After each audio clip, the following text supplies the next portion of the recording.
ራይል እጅግ መልካም ነበረች። ልክ ሲያያት ያን ድንጋይ ብቻውን አነሳ።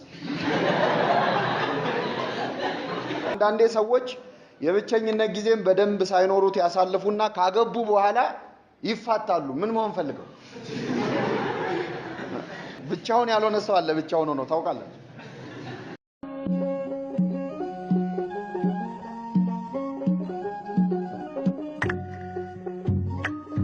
ነቱን አብዝቶ እስከዚህ ያደረሰን በእድሜያችን ላይ ይችን ሰዓት ይችን ጊዜ የጨመረልን አምላካችን ስሙ የተመሰገነ ይሁን።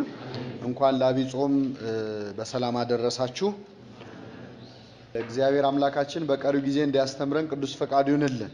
እንግዲህ የዚህ ጉባኤ አስተባባሪዎች እንደነገሯችሁ ዛሬና በሚመጣው ሳምንት እንድንማርበት የታዘዘው ርዕስ ስለ ኦርቶዶክሳዊ የእጮኝነት ጊዜ ወይም በኦርቶዶክስ ቤተክርስቲያን ስለ እጮኝነት ነው የምንማረው። ትንሽ ርዕሱ የፍስክ ይሆናል መሰለኝ፣ ግን ያለው ጊዜ ጾም ስለሆነ ምንም ማድረግ አንችልም አይደል? ስለዚህ እንማራለን። እግዚአብሔር እንዲያስተምረን ቅዱስ ፈቃዱ ይሁንልን። አዳምና ሔዋን የተጫጩት በጾም ነው ወይስ በፍስክ ነው? ጸበለስን ከመብላታቸው በፊት ነው በኋላ ነው የተጋቡት? እስቲ ለማስታወስ ሞክሩ። አዳምና ሔዋን ሲጋቡ በልተዋል አልበሉ? ጸበለስ በልተዋል አልበሉ? አልበሉም። ስለዚህ እንማራለን ማለት ነው።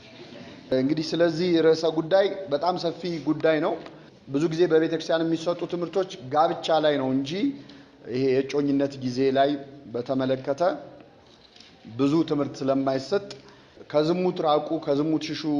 ይሄ ነገር ሲበላሽ ነው ብዙ ጊዜ ትምህርት የሚሰጠው። ሰው የእጮኝነትን ጊዜ እንዴት ማሳለፍ እንዳለበት፣ ወደዚህ ህይወት እንዴት መግባት እንዳለበት ከሚሰጠው ትምህርት ይልቅ ከገባ በኋላ የሚፈጠረው ችግር ላይ ነው የሚተኮረው። ስለዚህ ይህን ርዕሰ ጉዳይ እንማራለን። እግዚአብሔር አምላካችን እንዲያስተምረን ቅዱስ ፈቃዱ ይሁንልን። እንደ መነሻ መዝሙረ ዳዊት መዝሙር 118 ከቁጥር 9 ላይ ያለው ቃል ጎልማሳ መንገዱን በምን ወይም ወጣት መንገዱን በምን ያቀናል ወይም በምን ያነጻል? ቃልህን በመጠበቅ ነው ይላል ነቢየ እግዚአብሔር ዳዊት። በምንት ያረት ወሬዛ ፍኖቶ፣ ወጣት መንገዱን ወይም ህይወቱን በምን ያነጻል? ከኃጢአት ከክፉ ስራ ከዝሙት ማለት ነው። በምን ያነጻል? ቃልህን በመጠበቅ ነው ይላል። ስለዚህ ስለ ጋብቻ ወይም ስለ ጾታዊ ሩካቤ አንድ ስለመሆን ስለዚህ ጉዳይ የሚሰጠው ትምህርት መንፈሳዊ ነው፣ ስጋዊ ትምህርት አይደለም። ምክንያቱም ጋብቻን ከመነሻው የጀመረው የመሰረተው ማን ነው? ራሱ እግዚአብሔር ነው። ስለዚህ ስጋዊ ጉዳይ አይደለም፣ መንፈሳዊ ጉዳይም ጭምር ነው። በዚህ ምክንያት የእግዚአብሔርን ሐሳብ ነው መማር ያለብን። አንድ ዕቃ ሲበላሽ ያ ዕቃ የተሰራበት ማኑዋሉ ወይም ከዕቃው ጋር አብሮ ስለ ዕቃው የሚናገረው ዲስክሪፕሽን ያንን አንብበን ነው የምንሰራው ወይም እንዴት መስራት እንዳለበት የምናውቀው። ወደ ጋብቻም ስንመጣ ጋብቻን የመሰረተው እግዚአብሔር ነው። ጋብቻ ላይና የትዳር ህይወት ላይ የእጮኝነት ህይወት ላይ ስለሚኖረው ችግርም ለማወቅ ወደ ተሰራበት ማኑዋል ነው መሄድ ያለብን። ያ ማኑዋል ደግሞ መጽሐፍ ቅዱስ ነው። የመጀመሪያው ጋብቻም ያለው መጽሐፍ ቅዱስ ላይ ነው። መስራቹም እግዚአብሔር ነው። ያንን መንገድ ስንከተል ነው ነገሮች የሚስተካከሉ። ስለዚህ እንደው በጣም ስጋዊ ርዕሰ ጉዳይ አድርገን እንዳናስበው። በእርግጥ ስጋዊ ነው፣ ግን መንፈሳዊ ህይወታችንን በጣም የሚነካ ርዕሰ ጉዳይ ነው። ሌላው የጾታ ጉዳይ ወይም ጾታዊ ፍላጎት የራሱ የእግዚአብሔር ስጦታ ነው። እቺን ነገር እናንሳና ወደ ዋናው ትምህርት እንመጣለን። የማን ስጦታ ነው? የእግዚአብሔር ስጦታ ነው። በወንድና በሴት መካከል ያለውን መፈላለግ ወይም ይሄ ጾታዊ ዝንባሌን የፈጠረው ሩካቤን የፈጠረው እግዚአብሔር ነው፣ ከመጀመሪያውም ማለት ነው። ስለዚህ አጠቃቀሙ ነው እንጂ ያንን ነገር የምናስኬድበት መንገድ ነው እንጂ ኃጢአት ሊሆን የሚችለው ይሄ ፍላጎት በራሱ የማን ስጦታ ነው? የእግዚአብሔር የራሱ ስጦታ ነው። ከሌሎች ፍጡራን ሁሉ በተለይ ከእንስሳትም ከመሳሰሉት የሰው ልጅ የበለጠ ይሄ የሩካቤ ወይም የጾታዊ ግንኙነት ዝንባሌ አለው። ይህንን ዝንባሌ እግዚአብሔር የሰጠን ወይም ሩካቤን የሰጠን እንድንባዛ እንድንራባ ብቻ አይደለም። እንደዛ ቢሆን እግዚአብሔር እንደ መላእክት አንድ ጊዜ ብዙ አድርጎ ፈጥሮ መገላገል ይችላል? አይችልም። ቁጥራችን ብዙ እንዲሆን ከሆነ መላእክት አሁን ዘር የላቸውም። እንደምታውቁት መላእክት አሁን ባላቸው ቁጥር በተፈጠሩ ገን ተፈጥረዋል። ስለዚህ ዘር የላቸውም መላእክት። እኛ ነን ዘር ያለን። እና የአብርሃምን ዘር ይዟል እንጂ የመላእክትን አይደለም ይላል ቅዱስ ጳውሎስ። የአብርሃምን ዘር ይዟል ይላል፣ የመላእክትን ዘር አይደለም። ምክንያቱም ዘር የላቸውም እነሱ። ዘር ቢኖራቸው ኖሮ አዳም የበደለው በደል ለኛ እንደተረፈን የሳጥናኤል በደል ለመላእክት ይተርፋቸው ነበር፣ ለዘራቸው ስለሆኑ ማለት ዘሩ ስለሆኑ። ግን አይደለም። እና እንድንበዛ አይደለም ሩካቤን የፈጠረው። እንደዛ ቢሆን እንድንበዛ ቢሆን ኖሮ በቀላሉ እግዚአብሔር ብዙ አድርጎ ይፈጥረን ነበር። ያ ብቻ አይደለም። ወይም ደግሞ እንደ እንስሳት፣ አሁን እንስሳት ሩካቤ የሚፈጽሙበት ሲዝን አላቸው ማለት መፈጸም የሚችሉበት ማለት ነው። የሚፈልጉ ባይፈልጉ ሳይሆን የሚችሉበት ሲዝን አላቸው። ከዛ ውጪ የመራቢያ ጊዜ ከሆነ ውጪ ሩካቤ የላቸውም። የሰው ልጅ የመራቢያ ጊዜ አለው እንዴ?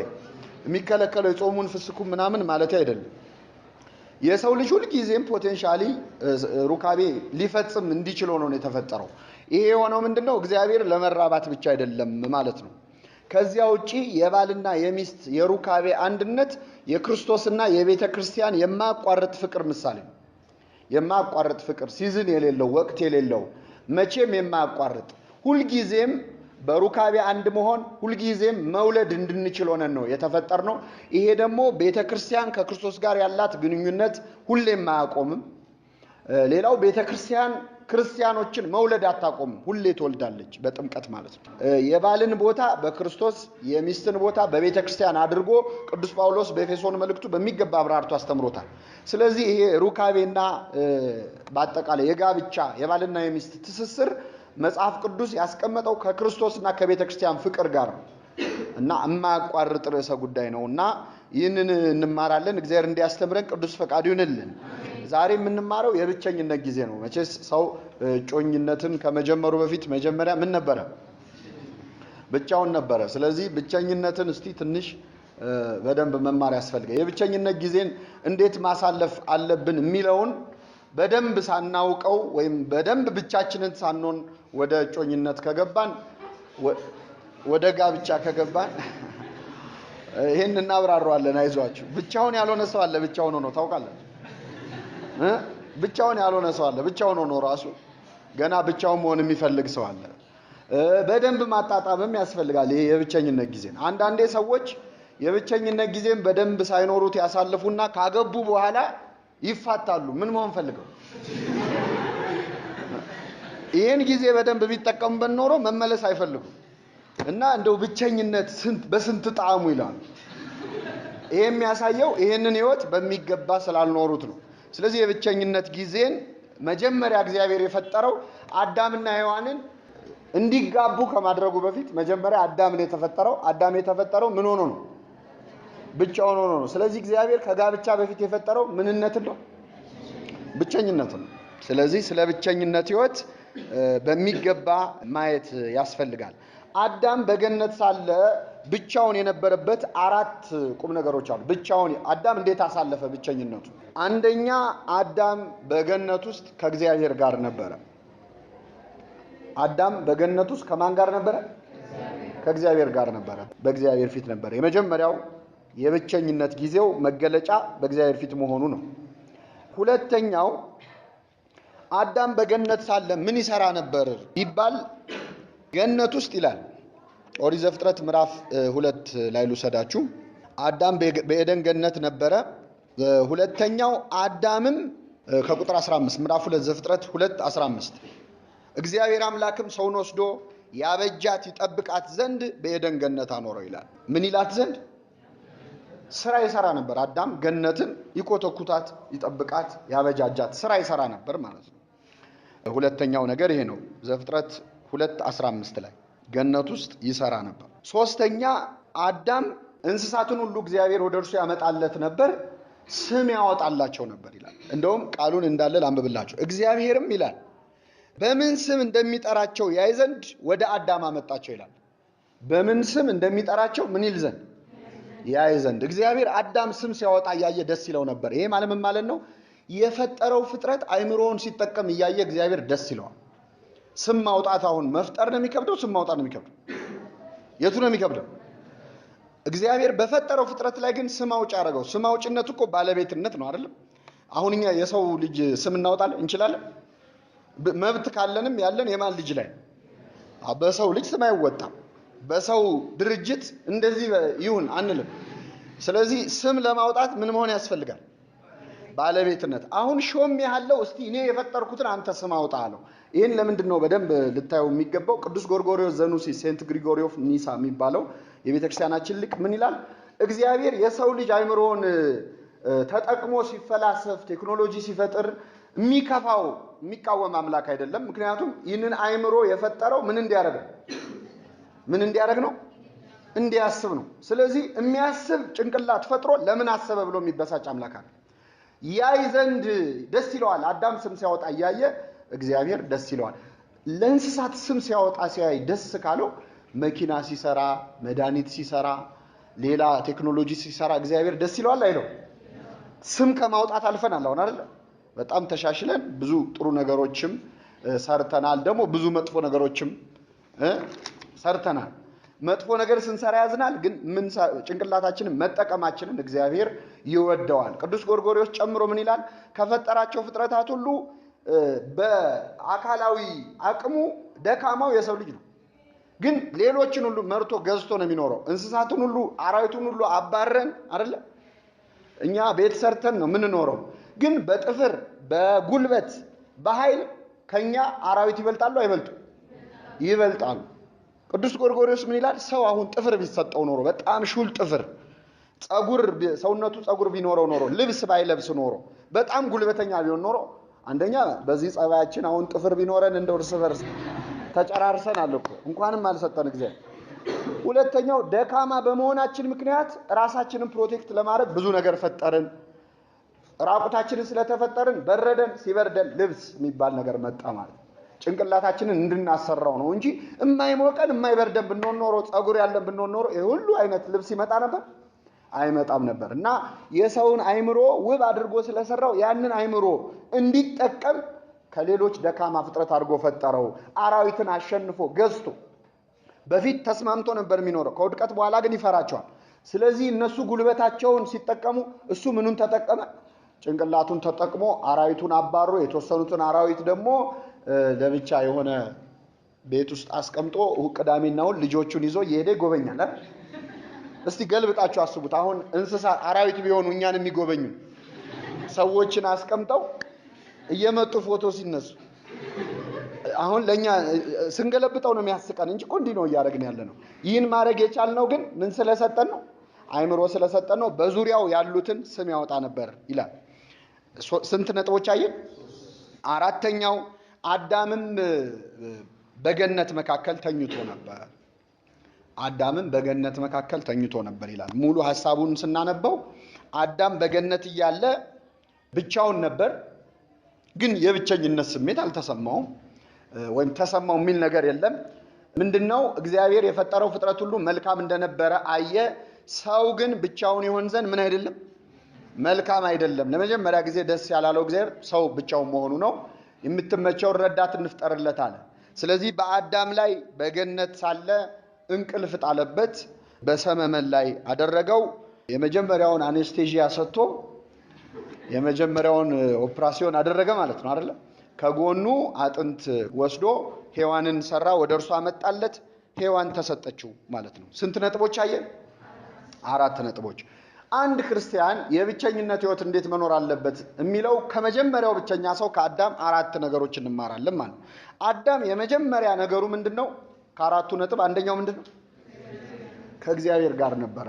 አንድ ሰው የብቸኝነት ጊዜውን ማሳለፍ ያለበት አንድ ወጣት ከማን ጋር ነው? ከእግዚአብሔር ጋር ነው። ከሔዋን ጋር ከመሆኑ በፊት አዳም ከማን ጋር ነበር? ብዙ ጊዜ ከእግዚአብሔር ጋር ሳይሆኑ ከሔዋን ጋር ይሆናል። ቀድሞ ከሔዋን ጋር የተጀመረ ወይ ደግሞ ቀድማ ከአዳም ጋር ከጀመረችው ከእግዚአብሔር ጋር ሳትሆን ብዙ ችግሮች ይፈጠራሉ። መጀመሪያ ቅድሚያ ልንሰጠው የሚገባው እንደ ክርስቲያን ከማን ጋር ያለንን ግንኙነት ነው? ከእግዚአብሔር ጋር። ይሄ ማለት መንፈሳዊ ህይወታችንም ማለት ነው። ሰው በህይወቱ ውስጥ ሌላ ሰው አጋር ከመጨመሩ በፊት መጀመሪያ ከእግዚአብሔር ጋር ያለኝ ግንኙነት ምንድነው? ስለ ሃይማኖቴ ምን አውቃለሁ? ምን ይላል? እንደውም ቅዱስ ጳውሎስ ብቻውን ቢሆን የተሻለ ነው፣ ለማገልገል ራሱ እኔ ከሚያገባ ይልቅ መጀመሪያ ከእግዚአብሔር ጋር ቢሆን ይሻላል። እንደ ጳውሎስ ሐሳብማ ሰው ሁሉ እንደኔ ቢሆንና ጭራሽ ባያገባ ሁልጊዜም ብቻውን ቢሆን ደስ ይለኛል። ምክንያቱም ከሚስቱ ጋር የሆነ ሚስቱ እንዴት ደስ እንደሚያሰኛት ያስባል። ብቻውን ከሆነ ግን ቤተክርስቲያንን የእግዚአብሔርን ቤተክርስቲያን እንዴት ደስ እንደሚያሰኝ ያስባል ይላል። ያን ማድረግ ቢያቅተን ግን እስከ ጊዜው እንኳን የብቸኝነት ጊዜያችንን ከማን ጋር ማሳለፍ? ከእግዚአብሔር ጋር ማሳለፍ አለ። ስለዚህ ወደ እጮኝነት ህይወት ያልገባ ሰው ከመግባቱ በፊት የመጀመሪያ ጥያቄው መጀመሪያ መንፈሳዊ ህይወቴ ምኑ ጋር ነው ያለው? የንስሐ ህይወቴ ምኑ ጋር ነው ያለው የሚለውን ማስቀደም ያስፈልጋል። አንደኛው ነው። ሁለተኛ አዳም ምን ያደርግ ነበር? ስለዚህ ወደ እጮኝነት ከመግባት በፊት ስራ መስራት አይቀድም? አያስፈልግም? ራስን መቻል ያስፈልጋል። አያስፈልግም? ያስፈልጋል። ሌላ ሰው ጨምሮ ከማስጨነቅ እንደው ሻይ ቡና ለማለትም እኮ ስራ ትንሽ ገቢ ያስፈልግም? ይሄን ስል አይኔ እድሜ ለቤተሰቦቼ የሞላቸው የተረፋቸው ናቸው፣ የኪስ ገንዘብ አለኝ፣ ስራ መስራት አያስፈልገኝም ማለት አትችልም። ምክንያቱም የፈለገ የሀብታም ልጅ ብትሆን የፈለገ የድሎት ኑሮ ውስጥ ብትኖር ገነት ውስጥ ነው የምትኖረው ነው እንዴ? አዳም ስራ የሰራ የነበረው የት ሆኖ ነው? ገነት ውስጥ ሆኖ። አሁን ገነት ምኗ ይቆፈራል? እስቲ እግዚአብሔር ያሳያል።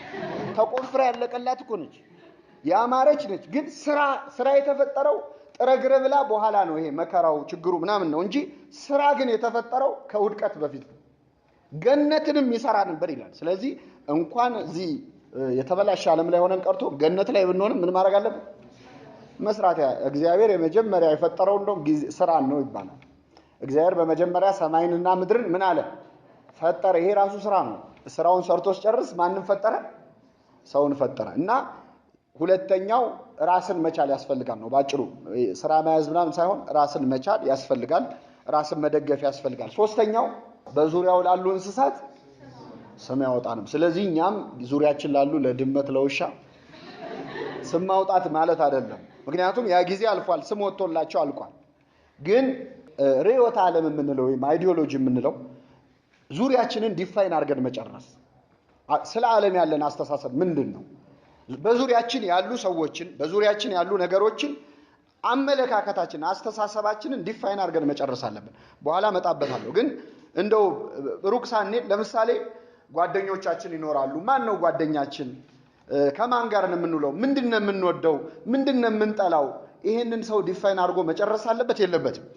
አለበት። ሌላ ሰው ጨምሮ ከማሰቃየት በፊት ብቻውን በነበረ ሰዓት ዲፋይን አድርጎ መጨረስ አለበት። አዳም በዙሪያ ያሉት እንስሳት ናቸው፣ ለእንስሳት ስም አወጣ። እኛ ደግሞ ስም የምናወጣላቸው ብዙ የህይወት ፕሪንሲፕሎች ሊኖሩን ይችላሉ።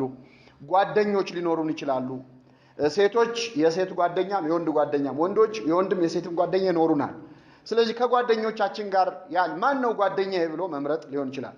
ይሄ የጮኝነቱን ሳይሆን ዝም ብሎ ጓደኝነቱን ማለት ነው። ወዳጆቻችን ምን አይነት ሰዎች ናቸው? አንዳንዴ ሴቶች ከወንድ ጋር፣ ወንዶች ከሴቶች ጋር ጓደኛ ሊሆኑ ይችላሉ። ምንድናችሁ ሲባሉ አይ እንዲሁ ጓደኞች ነን የሚሉ ግን ዲፋይንድ ያልሆነ ጓደኝነት አለ። አሁን እንደው እጮኛ ብትሆኑ ከዚህ በላይ ምን ታረጋላችሁ የሚያስብሉ ማለት ነው። ሙሉ አብረው የሚውሉ አብረው የሚያመሹ በቃ እና እነሱም የማይታወቃቸው ማለት ነው። እየሰማችሁ ለራሳቸው ራሱ ይሄ ዲፋይኒንግ ዘ ሪሌሽንሺፕ የሚባል ኮንሰፕት አለ። ምንድነን ብሎ ራሱ መነጋገር ያስፈልጋል ቁጭ ብሎ እና ምንም ቦርደሩ ሳይታወቅ ከመጠን ያለፈ ብዙ ሰዓት አብሮ ማሳለፍ፣ ብዙ ሰዓት አብሮ ማውራት፣ ከመጠን በላይ አካላዊ ፊዚካል በጣም መቀራረብ። ግን አይ ወንድምና እህት ነን፣ ወንድሜ ነው። ልክ ነው፣ ወንድም ነው፣ ግን ወንድ ነው አይደለም። እህት ናት፣ ግን ሴትም ናት አይደለም። ስለዚህ የራስ አይ እኔን ውስጤ ንጹህ ነው ምንም አላሰብኩም ልንል እንችላለን። ግን ያኛው ሰው የሚያስበውን ነገር ማወቅ እንችላለን? አንችልም። ምን እንደምንፈጥር አናውቅም። ብዙ ሰዎች ሳያስቡት እንደዚህ አይነት ጓደኝነት ውስጥ ገብተው ወደማይሆን መስመር ሄዶ ወይ ለቁም ነገር መብቃት አንድ ነገር ነው፣ ብቻ ሳይፈልጉት የሚገቡበት ጓደኝነት አለ። ወንድሜ ነው እያሉ ማለት እና አንዳንዴ ራሳችንን ልባችንን ልናምነው እንችላለን፣ ልናዘው እንችላለን። ግን ስጋችንን ሰውነታችንን ማዘዝ እንችላለን? አንችልም። ፈተና ውስጥ አለመገዝ፣ እዛ ነገር ውስጥ ራስን አለመክተት ነው። እና ለዙሪያው ስም አውጥቶ መጨረስ ያስፈልጋል። በብዙ ጉዳዮች ላይ ያለንን አቋም ጨርሰን የምናሳልፍበት ጊዜ ነው የብቸኝነት ጊዜ። የመጨረሻው አዳም ተኝቶ ነበር ይላል። አዳም የጉድለት ስሜት አልተሰማውም። አዳም ቁጭ ብሎ እንደው ፈጣሪ ሆይ እንደው በቃ ብቻዬን ታስቀረኝ እያለ አይደለም ሔዋንን ያገኘው። አዳም በገነት መሬት ላይ ምን ብሎ ነበር? ተኝቶ ነበር። ያዘጋጀለት ማን ነው? እግዚአብሔር። ተኝቶ ነበር ማለት እኛ ፊዚካሊ እንተኛ ማለት አይደለም።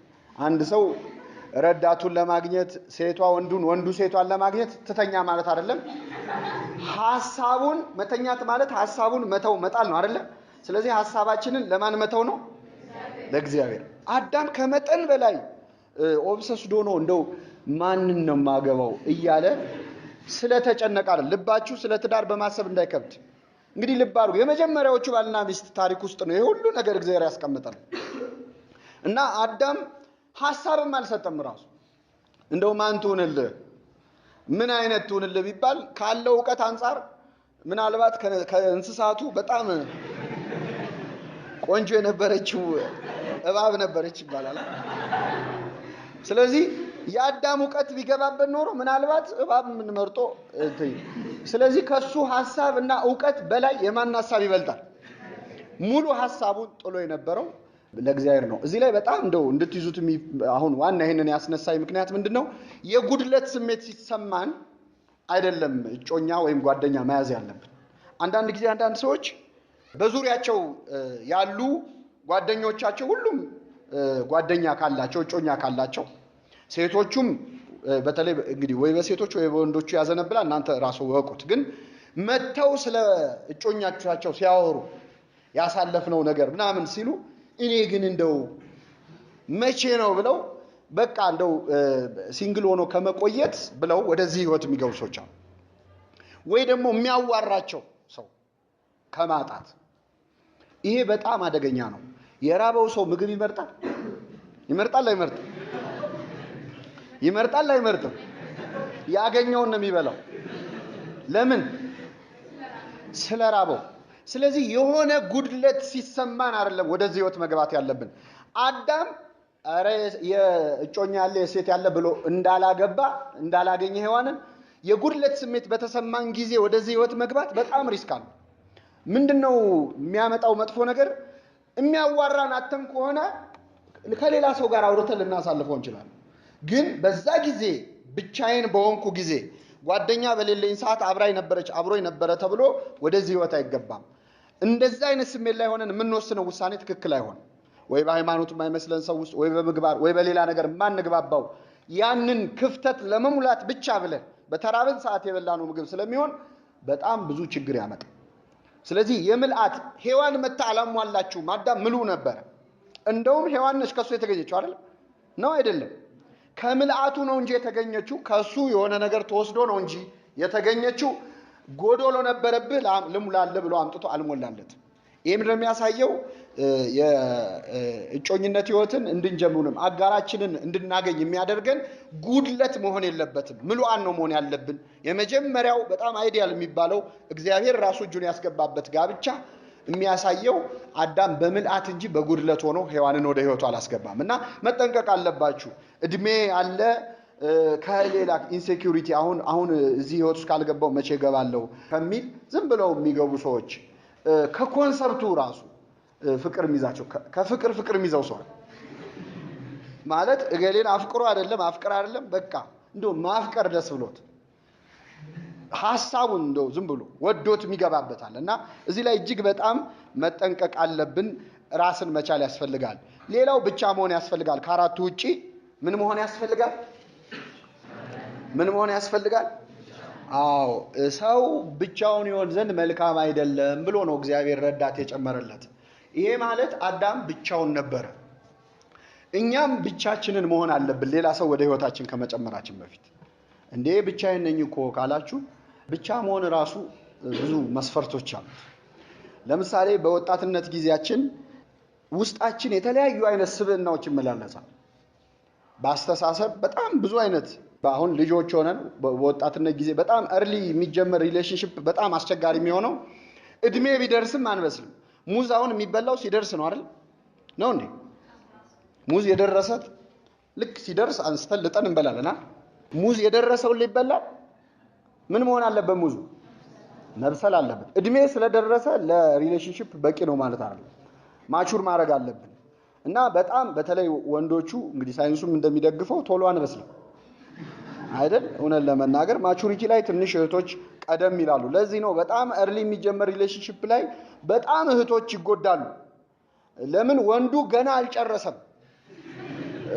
ገና ብቻ ማቹሪቲው ገና ስለሆነ በጣም በልጅነት የተጀመሩ ጓደኝነቶች በጣም መቆሳሰል፣ በቃ መጎዳዳት፣ በጣም መሰባበር በኋላ መተያየት እስከማይፈልጉ ድረስ ከሱ ጋር ያሳለፉት ብለው ቀጣይ ህይወታቸው ላይ ጠባሳ እስኪሆን ድረስ የሚጎዱት ብስለት ስለሌለ እና ብቻውን ሳይሆን ወደዚህ ህይወት ሰው መግባት የለበትም ማለት ራሱን ዲፋይን አድርጎ ሳይጨርስ።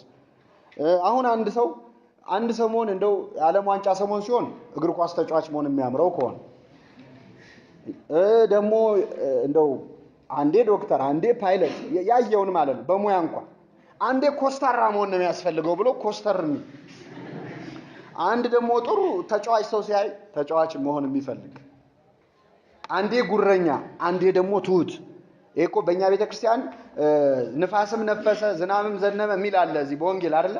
ያንን ቤት መታው ግን በአለት ላይ ስለጸ ይህን ሲተረጉሙት መጀመሪያ ዝናብ ዘነበ የተባለው እና ነፋስ ነፈሰ የተባለው ይላሉ። ነፋስ ፍሬን ከገለባ እንደሚለይ አንድ ሰሞን መንኩስ የሚል ሐሳብ ይመጣበታል አንድ ወጣት ላይ። ነፋስ ፍሬን ከገለባ እንደሚለየው ምናኔ የሚያምረው አለ። በቃ የምን ጋብቻ ንስሐ አባቱ ጋር ሄዶ በቃ አባቴ እኔ እቺ ዓለም አስጠልታኛለች መመንኮስ ነው የምፈልገው። ተው ቢባል ራሱ አይሰማም። ይሄ ነፋስ ነፈሰ ነው ፍሬን ከገለባ የሚለይ። ቆይቶ ደግሞ ዝናብም ምን አለ ዘነበ። ደግሞ ዝናብ ከዘነበ ፍሬ ነው አይደል የሚያፈራው። አግባ የሚል ሐሳብ በቃ እነ ኤልያስ እነ መጥምቁ ዮሐንስን ሲተርክ የቆየ መነኮሳቱን ሲያነብ የቆየው ይቀይረውና አሁን ደግሞ እነ አብርሃም ይታዩት። አብርሃምና ሳራ እንዲህ በጋብቻም እኮ ስንት ነገር አለ ብሎ አሁን አግባ የሚል ሐሳብ ደግሞ ይመጣል። ሶስተኛ ጎርፍም ጎረፈ ይላል። ምን ጎረፈ? ጎርፍ የምን ጋብቻ የምን ምንኩስና እንደፈለኩኝ ለምን አልኖር መጨናነቅ አያስፈልግም የሚል ማለት ቤቱን በአለት ላይ ከሰራ ማለት በቃለ እግዚአብሔር ላይ ከመሰረተ በመጣበት ሐሳብ ሁሉ ራሱን አይቀያየር። በመጣበት ሐሳብ እና 30 ነገር መሆን አንዴ መነኩሴ መሆን አንዴ ደግሞ በጋብቻ መኖር አንዴ ኮስታራ አንዴ ይሄ ሰውዬ ብቻውን ነው እንዴ? ውስጡ ብዙ ሰዎች አሉ የሚቀያየሩ በየጊዜው የሚጎሉ ማለት ነው። ስለዚህ ብቻውን ሳይሆን አሁን ወደዚህ ህይወት ከገባ አብራው የምትሆነዋን ሴት ወይ አብሯት የሚሆነውን ወንድ ስቃይ ውስጥ ነው የሚከቱት። ምክንያቱም የተገናኙ ቀን የሆነውን ይዛ ነው አይደል አብራው የምትሆነው ነው አይደለም? ይሄ ሰውዬ ይቀይራል እኮ ገና። ስለዚህ ምን አይነት ተለዋዋጭ እስስት ነው የሚያሰኘው? ሰዎች እንዲጣሉ የሚያደርጋቸው ራሳቸውን ዲፋይን አድርገው አልጨረሱ። ይሄ ሰልፍ አክቹዋላይዜሽን የሚባለው ማለት ነው። እስቲ እኔ ማን ነኝ ብለህ የብቸኝነት ጊዜ ራስን ዲፋይን አድርገህ የምትጨርስበት እንደውም ከራስ ጋር መነጋገር። አሁን አንተ ራስን መጠየቅ ያለብህ እኔ ራሴን ባገኘው አገባዋለሁ ወይ ብለህ እየሰማችሁ እስቲ አሁን ያለውትን እኔን ባገኘው ሴቱ በሆን ወንዶች ማሰብ ያለባቸው አገባዋለሁ ወይ ይሄን ሰውዬ፣ ሴቲቱም እኔ ወንድ በሆነ አገባዋለሁ ወይ ማንነቴ። ራስን መመዘኛ በእውቀትም በሌላ በብዙ ነገሮች በመንፈሳዊውም በስጋዊውም ራሳችንን ቢውልድ የምናደርግበት ጊዜ ነው የብቸኝነት ጊዜ ማለት እና እንደዋዛ እንዳናየው። አንድ መሆን ያልቻለ ሰው ሁለት ሊሆን አይችልም። መጀመሪያ ራሱን አንድ ማድረግ አለበት። አዳም ሔዋንን ለመጨመር መጀመሪያ ብቻውን ነበረ። ስለዚህ ይሄ በጣም አስፈላጊ ነው። ሌላው የብቸኝነት ህይወት ግለኝነትን ይሄ ሰልፊሽ መሆንን ወይም ግላዊነትን አስወግደን የምንጥልበት ነው። አንድ ወንድ ጮኛ ለመጨመር አንዲት ሴት ጮኛ ለመጨመር ይሄ ግላዊነት አሁን አንዳንዴ ምን አይነት ሴት ነው የምትፈልገው ሲባል አንድ ወንድ በቃ የምትንከባከበኝ የምትወደኝ እንዲምታረግልኝ ይሄ ሰውዬ ለዚህ ጉዳይ ዝግጁ አይደለም። እንዲማረግላት ማለት ካልቻለች አንዳንዴ ስለራሱ አውርቶ የማይጠግብ በቃ እንደው ራሱን መሳም የሚቃጣው ሰው አለ። አንዳንዴ ስለራሱ አውርቶ በቃ እኔ ይገርምሻል ብሎ ቁጭ አድርጎ አንዲት ሴት ስለራሱ ለማውራት ብሎ ጓደኝነት የሚጀምር ማለት ይሄ ጥሩ የሬዲዮ አየር ሰዓት ምናምን ያስፈልጋል። እጮኛ አይደለም ያስፈልግ። በቃ ገጠመኙን ያሳለፈውን ስለራሱ አውርቶ አውርቶ አውርቶ እስቲ ደግሞ በቀረው ሰዓት ደግሞ አንቺ እስቲ ስለኔ ምን ታስቢያለሽ?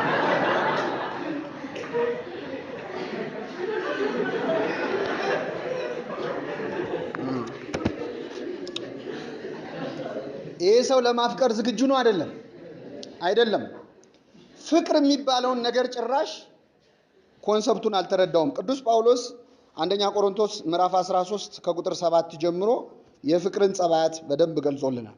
አንደኛ ቆሮንቶስ ምዕራፍ 13 ከቁጥር 7 በጣም የሚገርም ነው። ፍቅር ይታገሳል ይላል። ፍቅር ምን ይላል? እኔ አንድ ነገር ብትናገረኝ አልፈልጋትም ካለ ይሄ ሰው ማፍቀር ገና ዝግጁ ነው። ፍቅር ይታገሳል፣ ቸርነት ያደርጋል፣ ፍቅር አይቀናም። ፍቅር ምን አይልም? አይቀናም። እሷ ከሌላ ወንድ ጋር ስትሆን ማለት አይደለም። እሱ እንኳን ይሄ ለእግዚአብሔር ፍቅር ምሳሌ ተደርጎ ተጠቅሷል። እሱ አይደለም ቅናት ተብሎ የሚታየው። ፍቅር አይቀናም ማለት ወንዱ ሴቷ በጣም ብትበልጠው አካዳሚካሊ ወይ ኢኮኖሚካሊ በጣም ሰክሰስፉል ብትሆን የሚበሳጭ ከሆነ አይወዳትም ማለት ነው። ኢጎውን ማስቀመጥ አለበት ካፈቀረ። ሌላው አይመካም፣ አይታበይም። እኔ እኮ እንዲህ ነኝ እያለ በሀብቱ በንብረቱ በእውቀቱ እሷ ፊት በጣም ያው ወንዶች ላይ በጣም ጨከንኩኝ ወንድ ስለሆንኩ ነው። በኋላ ብዙ ፌሚኒስቶች ስላሉ ችግር እንዳይፈጥሩብኝ እና አይመካም፣ አይታበይም፣ የማይገባውን አያደርግም፣ የራሱን አይፈልግም። ምን አይፈልግም? የራሱን በጣም ይሄ በጣም የፍቅርን ውድነት ነው። የራሱን አይፈልግም፣ አይበሳጭም፣ በሆነ ባልሆነው አይበሳጭም፣ በደልን አይቆጥርም። አንዳንዴ ሪሌሽንሺፕ ውስጥ ከተገባ በኋላ 10 ዓመት በሪሌሽንሺፕ 10ን ተውት 5 ዓመት የቆዩ ሰዎች ትዝ ይልሻል የተገናኘን በ3 ወሩ 5 ዓመት ሆኗቸዋል እኮ። በደልን አይቆጥርም ማለት ይሄ ነው። በተጣሉ ቁጥር ያለፉትን ዓመታት በሙሉ የተጣሏቸውን ጉዳዮች የሚነሳ ከሆነ በደልን የሚቆጥር ነው። ይሄ ፍቅር አይደለም። መርሳት አለበት ማለት ከእውነት ጋር ደስ ይለዋል እንጂ ስላመጻ ደስ አይለውም። ሁሉን ይታገሳል፣ ሁሉን ያምናል፣ ዝም ብሎ አይጠራጠርም። ዝም ብሎ ኮንስፓይሬሲ ቲዮሪ ሲያስብ አሁን እሷ ከገሌ ጋር ሄደችው አሁን እውነት እንደው ይሄ ፍቅር ሁሉን ያምናል፣ ሁሉን ተስፋ ያደርጋል፣ በሁሉ ይጸናል። ፍቅር ለዘወትር አይወድቅም፣ ትንቢትም ቢሆን ይሻራል፣ ልሳኖችም ቢሆኑ ይቀራሉ፣ ዕውቀትም ቢሆን ይሻራል ብሎ ቅዱስ ጳውሎስ ገልጾታል። ስለዚህ እዚህ ስቴት ላይ ከሌለ አንድ ሰው እዚህ ነገር ላይ ካልደረሰ ገና ለማፍቀር ዝግጁ አይደለም ማለት። ሌላ ሰው ጨምረን ማሰቃየት ነው የሚሆነው እና የብቸኝነት ጊዜ መንፈሳዊ ሕይወትን ማሳደጊያ፣ ቁሳዊነትን በቁስ እንደዚህ ስለ ልብስ ስለ ቁስ ስለ እንደዚህ አይነት ነገር ይሄ የፍቅር ጸባይ አይደለም። ስለዚህ የብቸኝነት ጊዜ ማለት ራሳችንን ቢውልድ የምናደርግበት፣ ብዙ መስማትና ትንሽ የምንናገርበት፣ ሰው ለመናገር የዘገየ ለመስማት ምን ያለ ይሁን የፈጠነ ይሁን። ተፈጥሮ እንኳን አስተምራችሁም ይላል ቅዱስ ዮሐንስ አፈወርቅ። ጆሮአችሁ 2 ነው፣ አንደበታችን ግን ምንድን ነው? አንድ ነው። ጆሮአችን ክፍት ነው፣ ምላሳችን ግን ጥርስ አለ፣ ደግሞ ከንፈር አለ እና ትንሽ እንደው እንዲዘገይ እኮ እንድናስብበትም ነው። ከተፈጥሮ አትማሩም ወይ? ጆሮ ሁሌ ክፍት ነው፣ ሁሌ ለመስማት የፈጠንኩን፣ አንደበትህ ግን የተሰበሰበ ይሁን። አንድ ምላስ 2 ምላስ ቢኖር ምን ነው? ሁለቱም እያወሩ ብዙ ችግር ነው የሚመጣው። ስለዚህ ከተፈጥሮ እንኳን ተማሩ ብሎ ቅዱስ ዮሐንስ አፈወርቅ ተናግሯል። እና ለሌላው ማሰብ መጀመር፣ ተነጋግሮ መግባባትን መጀመር፣ እማታውቀውን ማወቅ። ሁሉን አውቃለሁ ማለት ላይ ካለ ጓደኛ ለመጨመር በህይወት ውስጥ ገና ዝግጁ አይደለህም ማለት ነው። እና ለማፍቀር ወይም ዝግጁ መሆን የሚያስፈልገው በእነዚህ ነው። የብሬን ፕሮሰሱን እስኪያልቅ ድረስ ባለው ራስን ቢውልድ እያደረጉ መቆየት፣ ሰው ጨምሮ ትልቅ ኃላፊነት ያለው ህይወት ነው ህይወት። እና በጣም ማቹር ሳናደርግ እንገባበትና እኛም እንሰበራለን፣ ሌላውንም እንሰብራለን። አንድ ልጨምርና ወደ መጨረሻው እመጣለሁ። ሌላው ልብን መጠበቅ ያስፈልጋል። አንዳንድ ጊዜ በጮኝነት ህይወት የግድ እኮ ላላገባው እችላለሁ በሚመጣው ሳምንት እናዋለን፣ ግን እንተያይ የተባለ በጣም ብዙ ነገሮች የብቸኝነት ጊዜም ብቸኛ ሆኖ ላለማቆየት ለጊዜው የሚጀመሩ ሪሌሽንሺፕስ አሉ። በጣም መጥፎ ነው ይሄ። ምንድነው? ልባችን መጠበቅ አለበት። መጽሐፈ ምሳሌ ምዕራፍ 4 ቁጥር 23 ላይ ልጄ ሆይ ልብህን ጠብቅ ይላል። ምንህን ጠብቅ? ልብህን ጠብቅ። እና እግዚአብሔር ሲሰራው ይሄንን ፍቅር የሚባለውን ነገር ሲሰጠን፣ ጸጋውን ሲሰጠን ለአንድ ጊዜ እንድንጠቀመው፣ ከአንድ ሰው ጋር ብንጠቀመው በጣም እስከ መጨረሻው እንድንኖርበት ተደርጎ የሚሰጠን የሆነ መድኃኒት የእድሜ ልክ መድኃኒት አድርጋችሁ ቁጠሩት። ያንን ከዚህም ጋር የተጠቀመ ሰው ለምሳሌ አንድ ወንድ ለአንዲት ሴት በቃ እወድሻለሁ ያላንቺ መኖር አልችልም ብሎ በጣም ፍቅር የሚያሳይ ንግግር ተናገረ። ያላንቺ መኖር አልችልም ካንቺ የሚበልጥብኝ የለም ማለት። ይሄንን ለምሳሌ በቴክስት ቢሆን የሚጽፈው ለአንድ ሰው ሲሆን ወይም በንግግር ቢሆን ለአንዲት ሴት ሲሆን ጥሩ ሊሆን ይችላል። ለ10 ሴቶች እንደዚህ ቢልስ ያላንቺ መኖር አልችልም ለኔ ካንቺ የሚበልጥብኝ የለም ብሎ ለስንት ዋጋውን እያጣ ይመጣል አይመጣም? እንኳን በሌላ ሰው እሱ ራሱ መጀመሪያ ፍቅሩን ሲገልጽ ሲጠቀመው ሲናገረው ምን ያደርገው ነበር ከልቡ ሊሰማው ይችላል። ለብዙ ሰው እያለው ሲመጣ ግን አባባል እየሆነ ነው የሚመጣው። እንደ ቴምፕሌት የተሰጠውን ነው እያለ ያለው እንጂ የሚሰማውን አይደለም። በዚህ መሃል ኦነስቲያችንን እናጣለን። ንግግራችን ዋጋ እያጣ ይመጣል። ስለዚህ ልባችሁን ጠብቁ ይላል መጽሐፍ ቅዱስ። ምናችሁን ጠብቁ? ልባችሁን። ለጊዜው ብላችሁ ይሄ አመንትታችሁ ብቻዬን ከመሆን ብላችሁ እንደዚህ አይነት ህይወት ውስጥ አትግቡ። ጥያቄዎች ጠይቃችሁ ነው የምጨርሰው። በተለይ በወጣትነት በብቸኝነት ህይወት ጊዜ አንዱ የምንፈተንበት ፈተና ማንን ነው እንዳገባ እግዚአብሔር የሚፈልገው? ብዙ ጊዜ ግቢ ጉባኤያት ላይ እንዲህ አገልግሎት ስናስተምር ጥያቄና መልስ ዝግጅት ጥያቄና መልስ ሲደረግ ተማሪዎች ሁሌ የሚጠይቋት ጥያቄ አለች። ፈቃድ እግዚአብሔር በምን ይታወቃል? የማን ፈቃድ? ይሄ ጥያቄ አሁን እንደው ስለ ፈቃድ እግዚአብሔር መስሏችሁ ከሆነ በእውነት የዋሆች ናቸው። ማንን ላግባ ለማለት ፈልገው ብዙ ጊዜ ተማሪ እንዲህ አይልም በግልጽ እንጂ ብዙ ጊዜ ማንን እንዳገባ ነው እግዚአብሔር የሚፈልገው። በተለይ መንፈሳዊ ህይወት ላይ በደንብ ዲቮትድ የሆኑ ሰዎች ምን አይነት ሰው ነው ማንን ነው እግዚአብሔር እንዳገባ የሚፈልገው የሚል በጣም ጭንቀት አለ። እና የኛ ድርሻ ምንድነው የፈጣሪ ድርሻ ምንድነው የሚለውን በደንብ ግልጽ አድርገን ማወቅ አለብን። ይህን ካላወቅን በጣም እንቸገራለን። እኛ ውስጣችን መስፈርት አለ። እኔ ባገባት ብለን የምናስባቸው የሆነ አይዲያ ያለ ሰው ይኖራል። እንዲህ ቢሆን እና እግዚአብሔር ደግሞ እንድናገባ የሚፈልገው ሰው አንድ ጥያቄ ልጠይቃችሁ። እግዚአብሔር ላንተ ወይ ላንቺ ያዘጋጃት ላንተ የምትሆን ላንቺ የምትሆን ሰው አለ የለም? መልሱልኝ። የለም። ይሄ ግራጎን ምናምን የሚለው ኮንሰፕት በጣም የብዙ ሰው ህይወት ያመሰቃል። አንድ ሰው አለ የሆነ ቦታ የተዘጋጀችልኝ ብለው ሰዎች በዚህ ነፍሳቸው በጣም ይጨነቃል። በምን ለወቃት ብለው ያንን ሰው በምንድነው? እንደዚህ ከሆነ ለሆነ ሰው እግዚአብሔር ያዘጋጀው የሆነ ሰው ካለ ለሆነች ልጅ ለሆነ ወንድ ለሆነች ሴት ያዘጋጀው የሆነ ሰው ካለ አሁን ዓለም ላይ በሚሊዮን የሚቆጠሩ ሰዎች አሉ። እሺ መቼስ የምርጫውን እናጥበውና ከኢትዮጵያውያን እዚህ ከተማ ውስጥ የምንኖርበት አካባቢ ውስጥ ካሉ ሰዎች የትኛዋን ነው እግዚአብሔር ለኔ ያዘጋጀው? ይሄን ለማወቅ በጣም የሚሰቃዩ ሰዎች አሉ። ወይ በህልም እንዲነገራቸው ነግሮኛል አንቺ ነሽ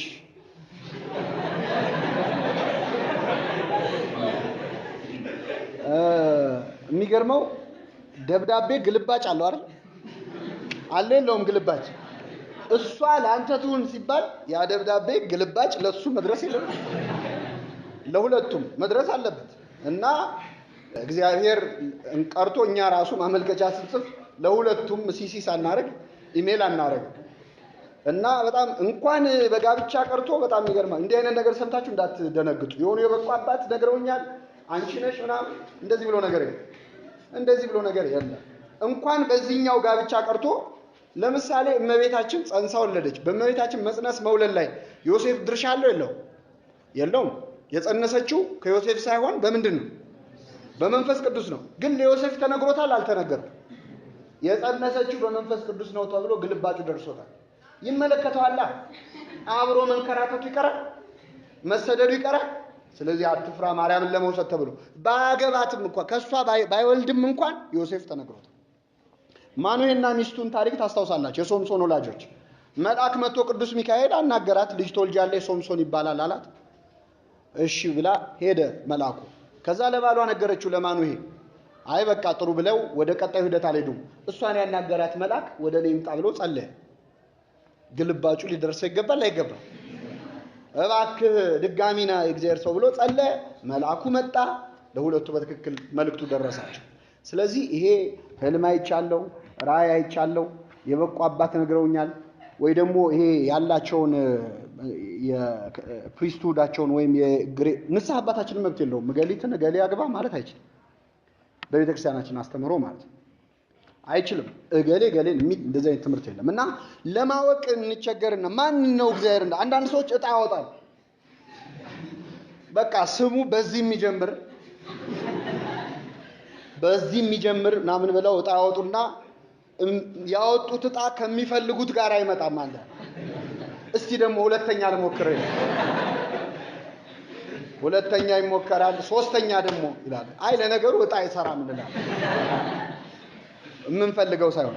ስለዚህ ይሄ ፕሪደስቲኔሽን የሚባል ትምህርት የኛ ቤተክርስቲያን ትምህርት አይደለም። አስቀድሞ የተወሰነልህ የግራ ጎን ይሄ ዘፋኞቹ ምናምን ኢንተርቴን አድርገው በመሰረቱ የግራ የሚል የለም።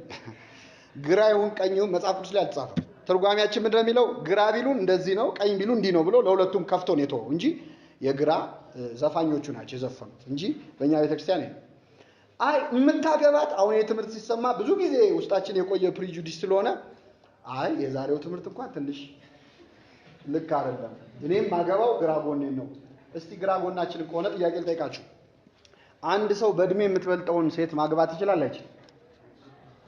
በመጽሐፍ ቅዱስም ይችላል። ምን ችግር ከተስማሙ ችግር የለውም። በዓለማችንም በእድሜ ሚስት ሴት የምትበልጠው ወንድ የሚያንስ ተጋብቶ ያውቃሉ አያውቁም? መልሱልኝ። አንድ ወንድ የሚያገባው ምኑን ነው ብለን ከሱ ጎን የተገኘችው ነው አይደል? ማን ነው ቀድሞ የተፈጠረው? የሰው አጥንት ነው እንዴ የሚወስደው? ትንሽ ረዘም አይልበትም? ምክንያቱም ከሱ ቀድማ የተፈጠረች ስለሆነ የሌላ ሰው አጥንት ነው እየወሰደ ነው። ስለዚህ እሱ መቅደም ሊኖርበት ነው። አንድ በሉ። ሌላው አንድ ሰው ይሄ ሶልሜት የሚባለው ኮንሰፕት በመሰረቱ ሶልሜት የኛ ሶልሜት ክርስቶስ ነው። በክርስትና ሶልሜታችን ክርስቶስ ነው። እንደዚህ ተርሙን ራሱ ብዙ አትደግፈውም ቤተክርስቲያን። አንድ ሰው ላንተ የተዘጋጀ አለ የሚለው አንደኛ ከ6 ቢሊዮን ከ7 ቢሊዮን ህዝብ እንዴት ነው የምትለየው? ሁለተኛ ያላገቡና ሳያገቡ የሞቱ ሰዎች አሉ የሉም? ለነዚህ ሰዎች አልተዘጋጀላቸው ማለት ነው? አልተዘጋጀላቸውም ማለት ነው ወይ? ሌላው መነኮሳት አሉ የሉም?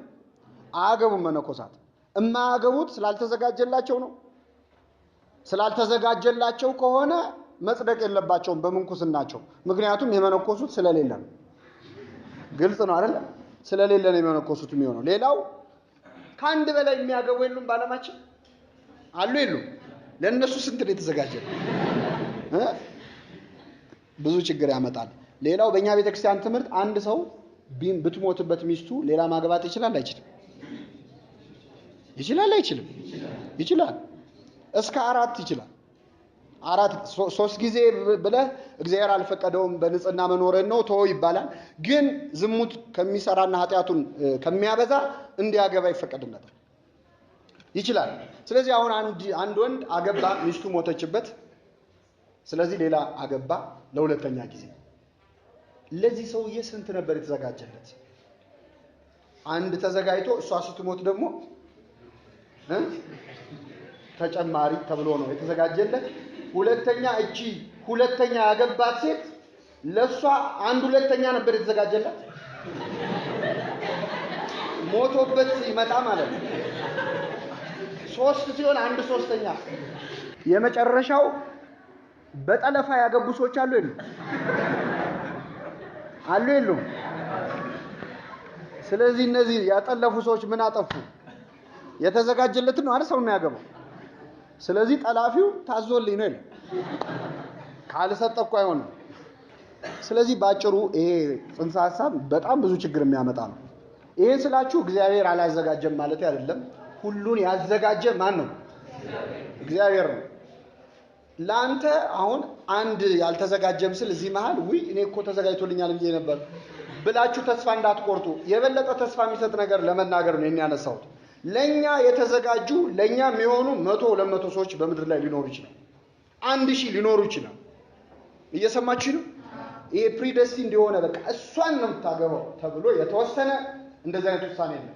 ፖቴንሻሊ ለአንድ ወንድ በትክክል የምትሆን ለአንዲት ሴት በትክክል ሊሆኑ የሚችሉ አንድ አይነት ስብዕና አንድ አይነት ለኛ ሊስበን የሚችለው ኳሊቲ ያላቸው ሰዎች አሉ። በጣም ብዙ ሰዎች አሉ። ሁሉን ያዘጋጃቸው ማን ነው? እግዚአብሔር ነው እንጂ የሆነ የተዘጋጀ የሆነ አለ ብለን ራሳችንን ማስጨነቅ የለብንም። አሁን ምርጫው ጠቡ አይደለም፣ በጣም ነው የሰፋው። ያጠበብኩት እንዳይመስላችሁ።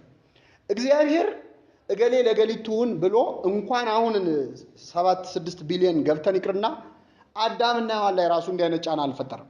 ሔዋንን ከአዳም ጎን ፈጠራት አይደል? ከፈጠረ በኋላ ወደ አዳም አመጣት ነው። ምን አረጋት? አግባት በል ተነሳና አላለው። በእርግጥ ምን ምርጫ ነበረው ልትሉ ይችላል።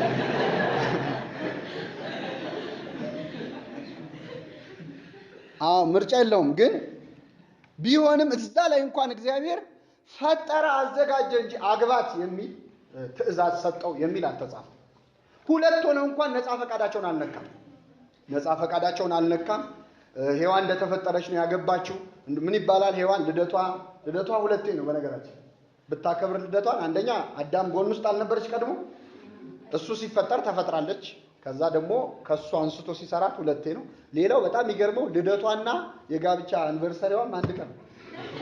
ምክንያቱም እንደተፈጠረች አይደል ያገባችው። ትንሽ በጣም ኤክሰፕሽናል ነው። ስለዚህ እንደዚህ አይነት ኤክሰፕሽናል ኬዝ ለኛ ላይ ሰራ ይችላል። ግን ስናየው ሁለት ሆነው እንኳን እግዚአብሔር አግባት አላለውም፣ አመጣለት ነው የሚለው።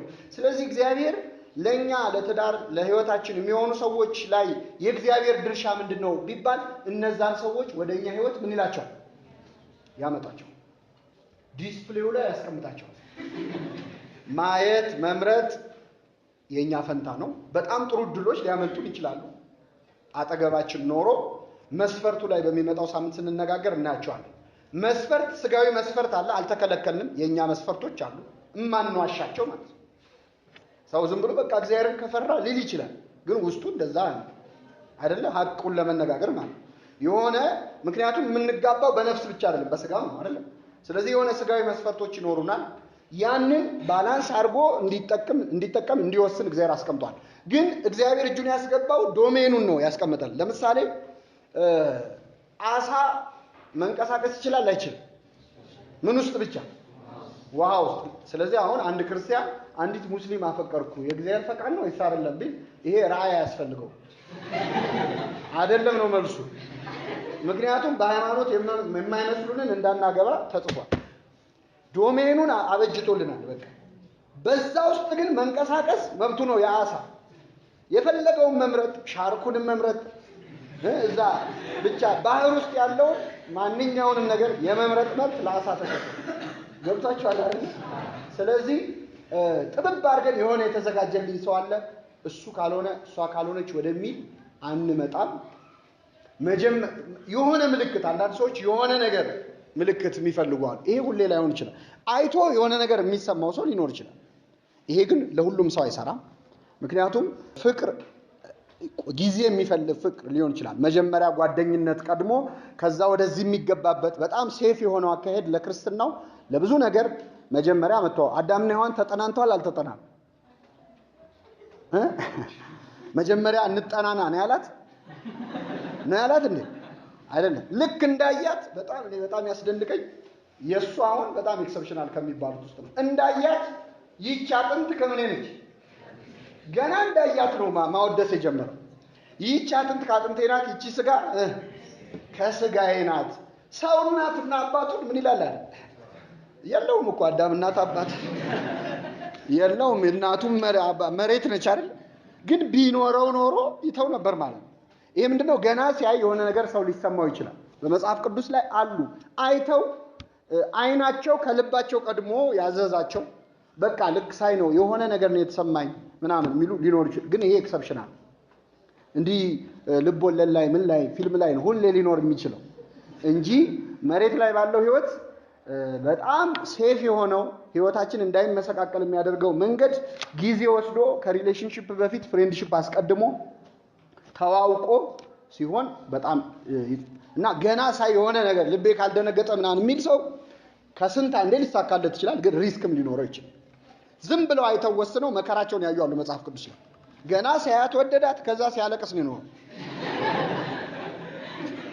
ቀላል ምሳሌ ልስጣችሁ። ያዕቆብ በጣም ነው ራሔልን የሚወዳት።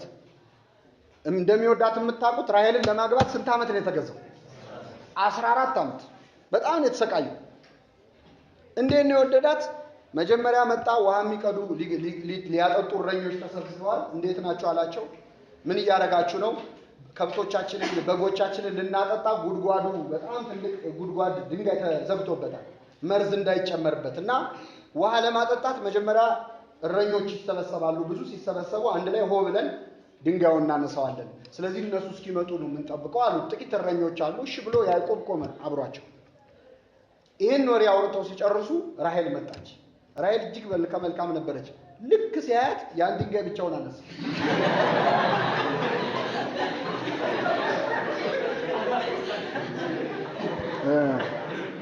በጣም የሚገርማችሁ ሴት የላከው ምን አይ ድንጋዩን አነሳው ብቻውን። ሊቃውንቴን ሲተረጉሙት ያዕቆብን የክርስቶስ ምሳሌ ያደርጉታል። የማን ምሳሌ? የክርስቶስ። ራሔል የእመቤታችን፣ እረኞቹ ነቢያት ናቸው። ድንጋዩ ደግሞ የሰው ልጅ ላይ የተፈረደው ፍርድ መርገም፣ የኃጢአት ፍርድ ነው። ክርስቶስ ከነቢያት ጋር ነበር አልነበረም? ግን የእኛን መርገም አላነሳውም ከነሱ ጋር ሆኖ። ንጉሥ ውበትሽን ወዷል የተባለች እመቤታችን ስትወለድ ስትገኝ የእሷን ውበት አይቶ የእኛን መርገም አንስቶታል ይላሉ የእኛ ሊቃውንት። በእውነት በረከታቸው ይደርብን እና እንግዲህ መንፈሳዊ ትርጓሜው ነው ይሄ። ይህ የሚያሳየው ሰው የሆነ ነገር ተሰማኝ ብሎ ብዙ ፈርዘር ሊሄድ ይችላል። አንዲትን ሴት አይቶ የሆነ ነገር ተሰምቶት ኢምፕረስ ለማድረግ ሌላ ቀን አድርጎት የማያውቀውን ነገር ድንጋይ ከማንሳት የሚተካከል ብዙ ኤክስትራኦርዲነሪ የሆነ ነገር ሊያደርግ ይችላል። ይሄ ግን ሁልጊዜ አይሰራም። ያዕቆብ እንደዛ አድርጎ በመወሰኑ ያየውን ፍዳ በጣም 14 ዓመት ተገዛ። ጣዖት አመለከችበት። የአባቷን ጣዖት ይዛ መጣች። ተመልከው። በሃይማኖት ሰው ሳያት የሆነ ነገር ተሰማኝ ብሎ ሃይማኖቱን ሊክድ ይችላል። ምንድነው ያጠፋው ያዕቆብ? ራሔልን ማፍቀሩ ምንድነው ያጠፋው ብትሉ አንድ ነው ጥፋቱ። ሂዱና ታሪኩን ስታነቡት ያዕቆብ ራሔልን ካየበት ሰዓት አንስቶ እስካገባት ድረስ ያለውን ታሪክ ስታነቡት እግዚአብሔር የሚለው ስም የለም። እሷን ሲያይ ማንን ረሳው? በቃ ረሳው፣ ወጣ። እግዚአብሔርን ካስረሳ ስጋዊ ፍቅር አደጋ አለው ማለት ነው። ስለዚህ እግዚአብሔር እጁ ምኑ ላይ ነው ካላችሁ ፈጥሮናል። ለአንተ የምትሆን አዘጋጅቷል። ያው አዘጋጅቷል። ለገሊት ብሎ አይደለም፣ መፍጠሩ ራሱ ማዘጋጀት ነው። ሁለተኛ ሊያገናኝህ ይችላል። አንድ ሰፈር ሆነው ሳይገናኙ የሚሞቱ ሰዎች አሉ። ሌላ ሀገር ሲገናኙ አንቺኛ ሰፈር ነበርሽ የቱ ጋር? እኔ እኮ ቤቴ እዛ ጋር ነው ብለው የሚደንቁ። አንድ ትምህርት ቤት ተምሮ ሳይታይ የሚጨርሰዋል። እንድናገኛቸው የሚያደርገን ሔዋንን ወደ አዳም እንዳመጣት ወደ ህይወታችን ለእኛም የሆኑ ሰዎችን የሚያመጣ ማን ነው? እግዚአብሔር ነው። ግን ኢንሲስት አያደርግም። ይህን አድርጋል። ይህች አጥንት ከአጥንቴ ናት ያለው አዳም ነው እንጂ ይህች አጥንት በል ከአጥንት ናት አላለው። ስለዚህ እኛንን ይህንን መስፈርት አውጥተን ስቃያችንን የምናየው እና በጣም መጠንቀቅ አለባችሁ። እግዚአብሔር እጁ አለ ወይ? አዎ አለ። ግን ዶሜኑን ነው እንጂ ያስቀመጠው እግዚአብሔር በመምረጥ ላይ አልወሰንም። አንድ ነገር ልጨምርና አበቃለሁ። የምናገባውን ሰው መስፈርት ማውጣት ይገባል ወይ? አዎ ይገባል። አንዳንድ ጊዜ መስፈርቶቻችን በጣም ከፍሉና እንዲሆነች አንድ አባት ግብፃዊ አባት ምሳሌ ሲሰጡ ምን አሉ መሰላችሁ? የሞናሊዛ ያው ካራክተር ነች አይደል? የሞናሊዛን ውበትና የማዘር ትሬዛን ስብዕና አንድ ላይ ብለው የሚያስበዋሉ። በቃ ማዘር ትሬሳ የሚታወቁት በቻሪቲ በምን በጣም ትሁት ናቸው። ሞናሊዛ በውበት በቃ እና አንዳንድ ጊዜ የምናስበው ውበት የሚያስደንቀው ውበትን፣ እውቀት የሚያስደንቀው እውቀትን ብለን መስፈርት ብለን እንዲህ አይነት ሴት እንዲህ አይነት ወንድ ስንል ትንሽ አልበዛም ወይ የሚሉ የሚያሸማቅቁ አንተ የምትላት ሴት የለችም በዚህ ምድር ላይ። በሃይማኖት እንዴት ይታያል ሲባል መስፈርት ማብዛት አልተከለከለም። የኛ መጽሐፍ ተመያየት 7 መሳጣት 7 ገበያ ተመላለስ ከመወሰን በፊት ይላል። እየሰማችሁ ስንት ገበያ? ይሄ ማለት መርካቶ አመዴ ገበያ ማለት አይደል። እንግዲህ የዛኔ ሰው የሚገናኝበት ሴንተር ገበያ ስለነበር በገበያ ነው መግለጽ የሚችሉት። ስለዚህ ከመወሰን በፊት ምርጫ ነው። ይሄ የብቸኝነት ጊዜ አንዱ ትልቁ ፕሪቪሌጅ የመምረጥ ከመወሰን በፊት በጣም የመዘግየት መብት አለ። ይሄ ሲባል ግን ጓደኝነት እየጀመሩ አብረው እየተኙ አይደለም። ሰው ጫማ አይደለም እየተለካ ይሄ አይሆን ይባላል አይባልም። ክቡር ነው ሰው። ስለዚህ ሌላ ነገር ውስጥ ሳንገባ ግን የምንመርጥበትን እድል መጠቀም አለብን። መስፈርት ማብዛት ጥፋት አይደለም። እንደውም እንደ ክርስትና ሁለት ነገሮችን ማወቅ ያሳያል። አንደኛ እምነት ነው። አንደኛ ምንድነው? እምነት ነው። እኔ የምለው ሰው በጣም አይዲያል ነው ይሄ ሊኖር አይችልም ሲሉ አንድ ሰዎች አንተ የምትለውን ሰው አለ ብለህ ማመንህ እግዚአብሔር አያልቅበትም ማለትን ያሳያል። ያሳያል። ይሄንን ሁሉ ነገር አብሮ የያዘ ሰው ሊኖር ይችላል። አዎ ሊኖር ይችላል። ምክንያቱም እግዚአብሔር የሚያልቅበት አምላክ አይደለም። ይሄ በፈጣሪ ማመናችንን አያሳጣኝም ብለን ማመናችንን ያሳያል። አንድ ሁለተኛ በራስ መተማመንም አለብን። ለምሳሌ አንድ የንጉስ ልጅ የሆነች ሴት ወይ የሆነ ወንድ ልዑል ወይም ልዕልት የሆነች ማለት ነው የሚያገቡት ምን አይነት ሰው ምንድነው የሚያገቡት? ልዑል የሆነ ሰው አይደል? ለምን? ምን ስለሆኑ? እነሱ የምን ልጅ ስለሆኑ? የንጉስ ልጅ ስለሆኑ መርጠው ነው የሚያገቡት። እኛ የንጉስ ልጅ ነን አይደለም? ንጉሱ ማን ነው? ስለዚህ ሮያል ፋሚሊ ነን አይደል? ዝም ብሎ መውረድ አያስፈልግም። ክብርን ማወቅን ያሳያል። ክርስቲያን ነኝ፣ የንጉስ ልጅ ነኝ፣ የእግዚአብሔር ልጅ ነኝ፣ ለኔ የተሻለው ነገር ይገባኛል ብሎ ማመን ያስፈልጋል። ክብርን ማወቅን ያሳያል። የሰማነውን በልቡናችን ያሳድርብን።